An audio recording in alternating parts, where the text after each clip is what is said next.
a blind beggar from Jericho, sitting on the side of the road, who calls out to Jesus as he walks by.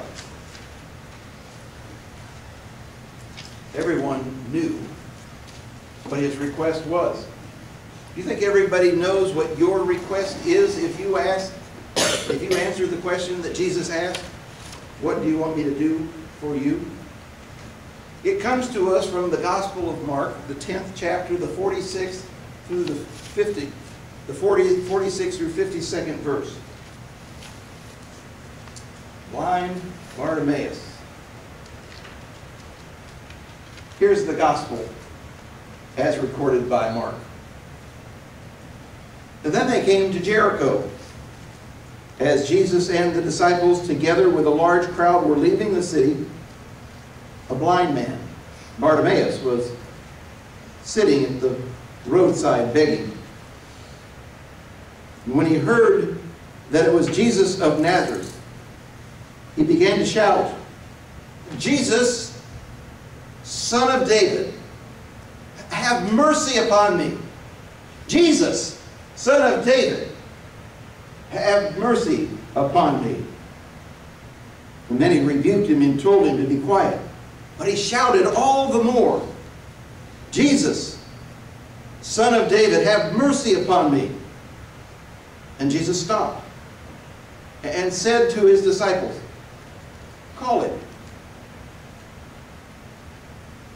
So they called to the blind man, "Cheer up, on your feet. He's calling you."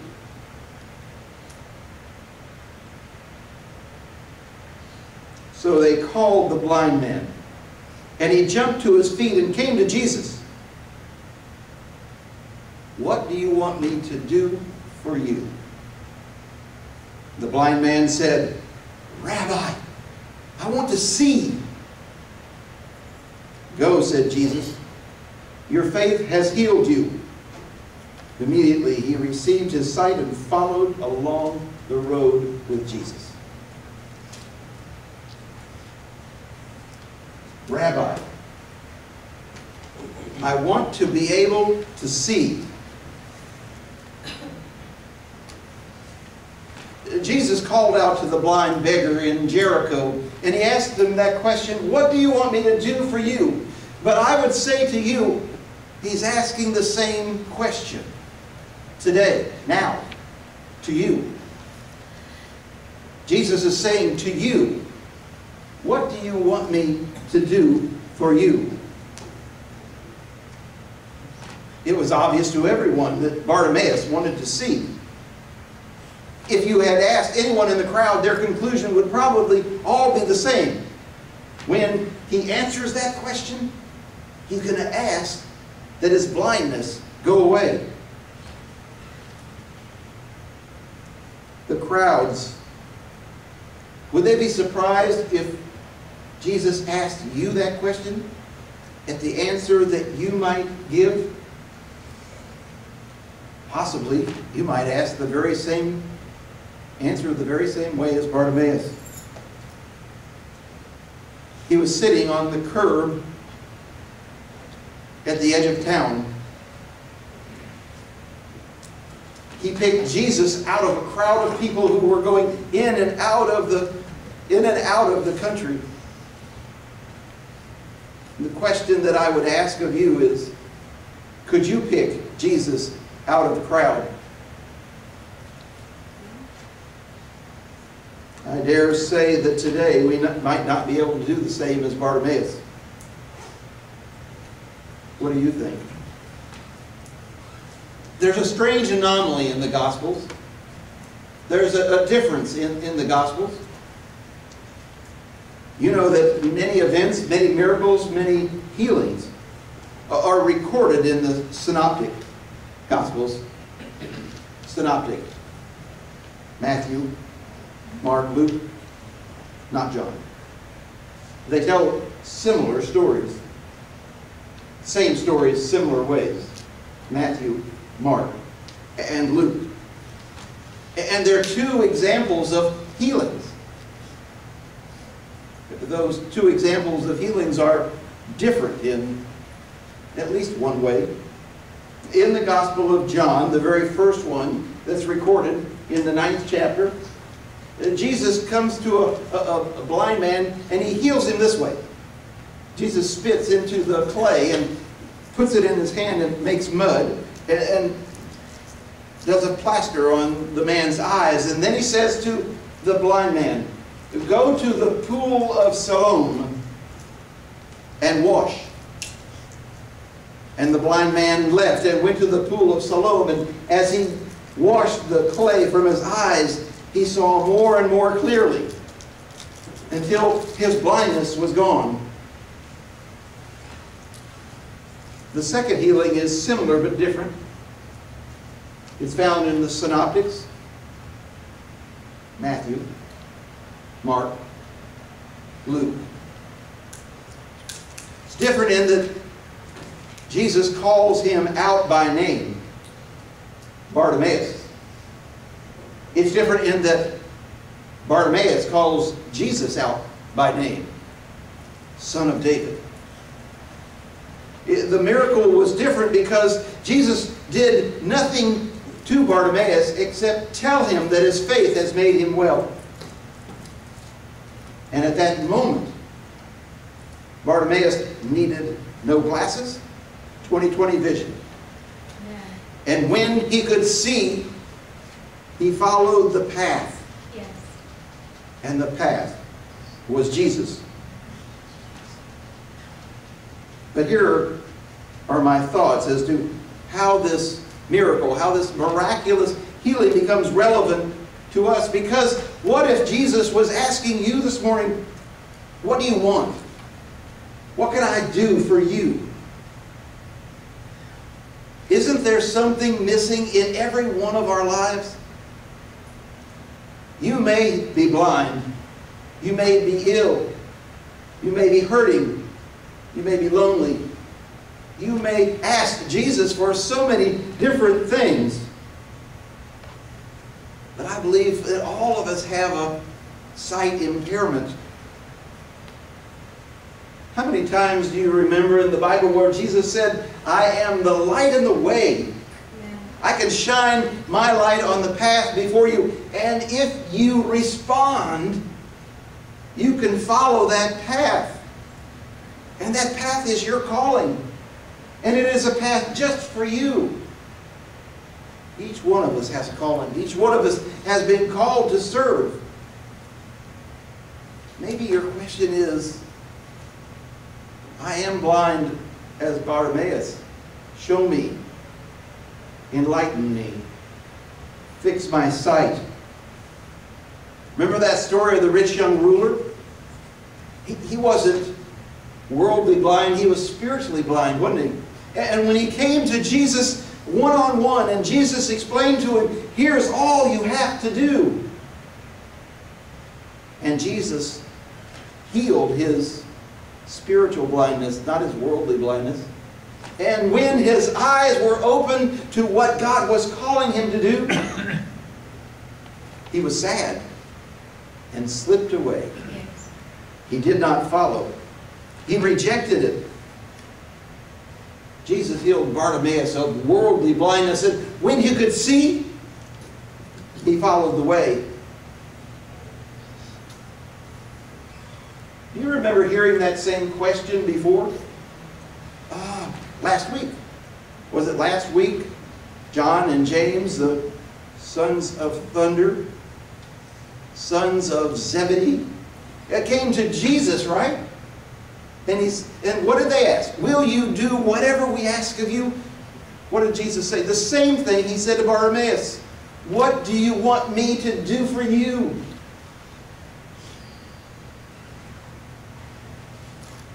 I think that John and James were glory seekers.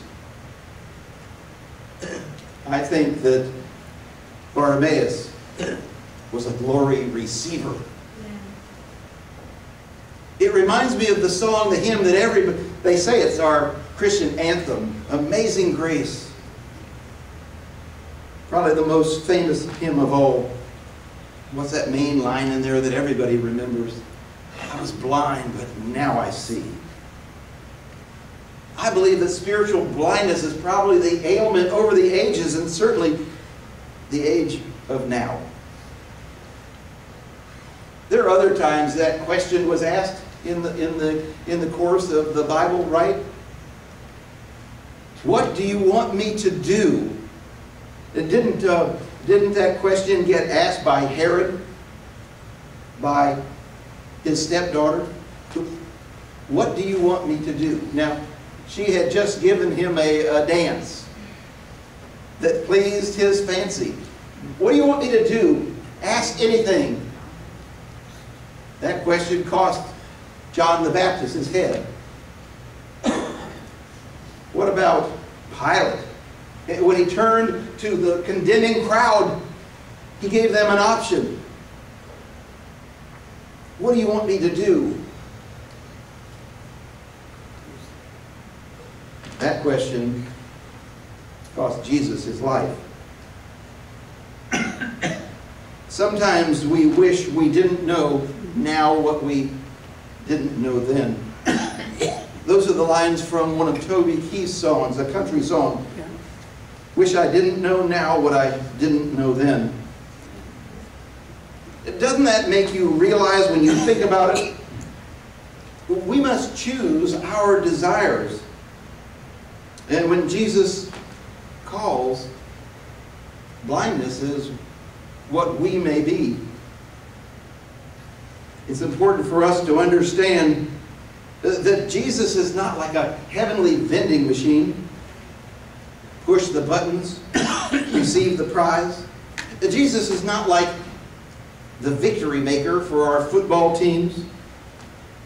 How about if when Jesus says to you, what do you want me to do for you?